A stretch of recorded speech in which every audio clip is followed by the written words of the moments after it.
Epistaksis atau mimisan merupakan perdarahan spontan yang berasal dari dalam hidung. Epistaksis dapat terjadi pada segala umur, dengan puncaknya terjadi pada anak-anak dan orang tua.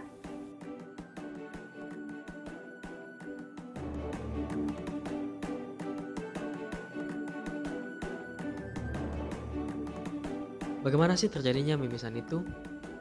Mimisan atau keluarnya darah dari saluran hidung merupakan suatu kondisi pecahnya pembuluh darah yang ada di dalam saluran hidung. Dari gambar di atas dapat dilihat bahwa sangat banyak pembuluh darah yang mengelilingi bahkan meliputi daerah hidung kita, mulai dari depan hingga belakang, mulai dari pembuluh darah yang besar hingga pembuluh darah yang kecil. Namun pendarahan ini atau pecahnya pembuluh darah lebih sering terjadi di daerah depan. Berikut akan dibahas mengenai faktor atau penyebab yang paling banyak terjadi menyebabkan mimisan. Secara umum, penyebab epistaksis dibagi atas dua, yaitu lokal dan yang kedua adalah sistemik.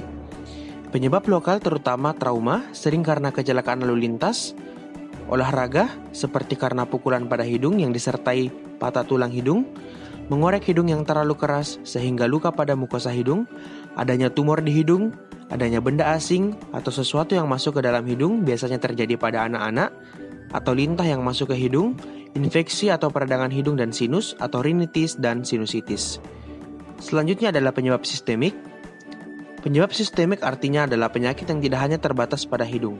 Yang sering menyebabkan epistaksis adalah hipertensi, infeksi sistemik seperti penyakit demam berdarah, kelainan darah seperti hemofilia, dan penggunaan obat-obatan golongan antikoagulasi dan antiplatelet.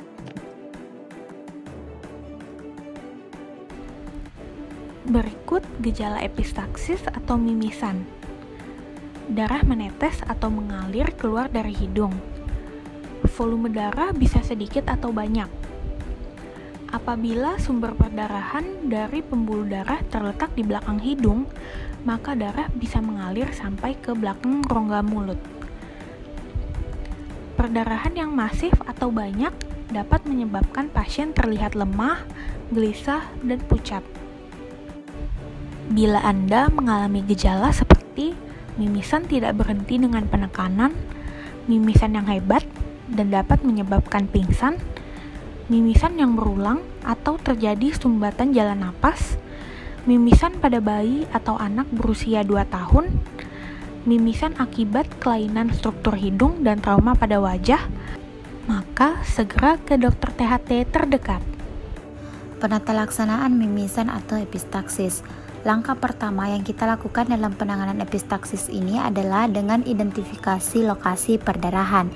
Kemudian kita lakukan memencet cuping hidung, dilakukan dalam beberapa menit. Kalau masih terjadi perdarahan, maka dimasukkan tampon yang telah dilumuri vasokonstriktor dan analgesia. Nah, apabila perdarahan berhenti dan lokasi perdarahan jelas, maka kita dapat lakukan kauterisasi. Tetapi, apabila perdarahan tidak berhenti, maka dipasang tampon permanen yang dilumuri antibiotik. Tampon ini kita angkat dalam 2 kali 24 jam selama pemasangan tampon, dan juga kita beri antibiotik per oral. Untuk penggunaan topikal di sini kita berikan adalah tranexamid acid, di mana kita gunakan obat ini yaitu ke dalam tampon untuk menangani kasus epistaksis anterior. Dan dengan pengobatan topikal dekongestan juga sering digunakan pada terapi epistaksis, dan pada penggunaan topikal eximethasone ini pada ruang emergensi kita beri